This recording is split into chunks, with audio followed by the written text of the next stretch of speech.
Good morning and welcome to the channel. Happy Canada Day to everybody. I just wanted to take some time while I'm having my morning coffee here to talk a little bit about my concerns with the coming year and a half or so until our next federal election. I was looking at the latest projections from Canada 338 this morning. They were updated on June 30th. I'm going to bring up a screenshot here, a couple of them.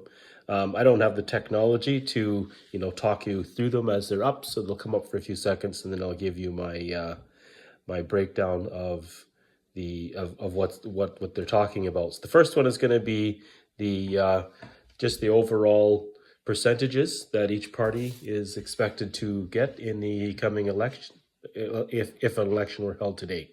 So the first one will be the percentages.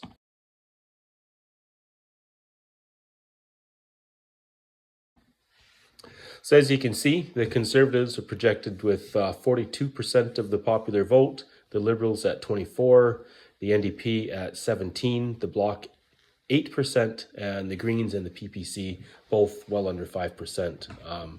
Really non-players in the grand scheme of things here. So that's really good. The Conservatives are doing well. The Liberals are falling. The NDP's falling. So the next one I'm going to bring up is the projected seat totals that each party is would be expected to get if an election were held today.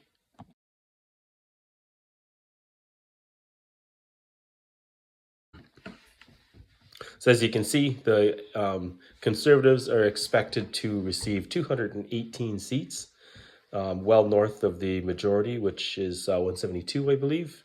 The Liberals are expected to fall all the way down to 67. The Bloc, interestingly enough, is expected to receive 38 seats in spite of only 8% of the popular vote.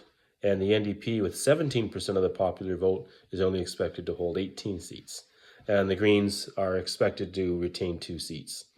The People's Party is projected to get 0.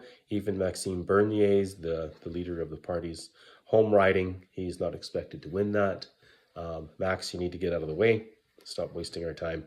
So that's what we got there. Now, one of the most positive ones, I think, is the projections for potential coalitions. So bring that one up now.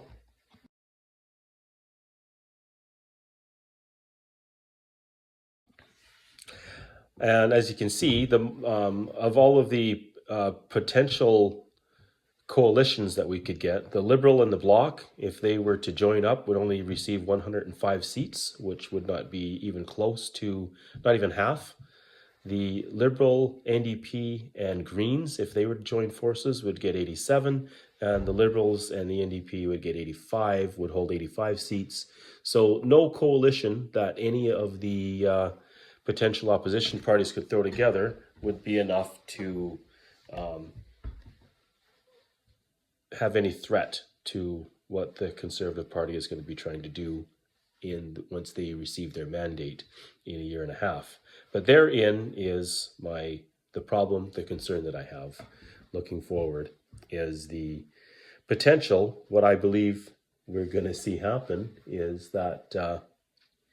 Justin Trudeau and Jagmeet Singh, to a lesser extent, are going to go scorched earth on us.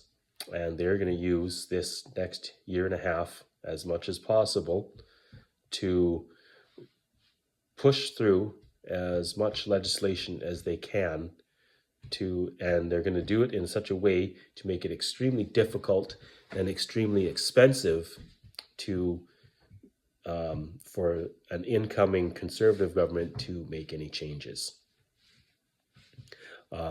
That's just my opinion, of course, but it's what I see when I look at these two guys, Justin Trudeau, Jagmeet Singh. They have an agenda, and they're using their political office to bludgeon the rest of us into accepting, or not accepting, but taking what they want to throw at us. And there is very little that we can do about that right now. I've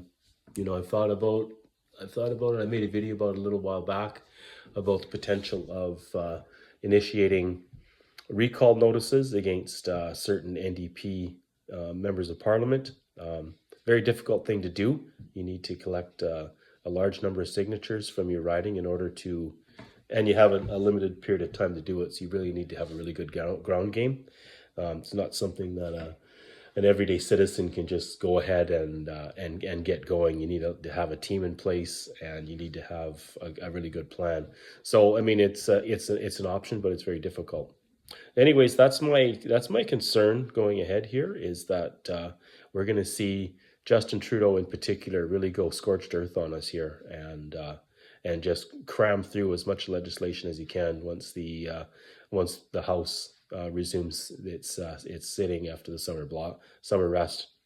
So anyways, that's my take on all this. So we will catch you on the next one. And if you have not yet subscribed to the channel, I would encourage you to do so, and have discussions with your colleagues and family members on all that's going on here, because I would say that it is time to actually have political discussions with people, because we're really on a downward trend here, and obviously we're not the only country in the world going through a hard time now, but man, the cost of living is just brutal right now.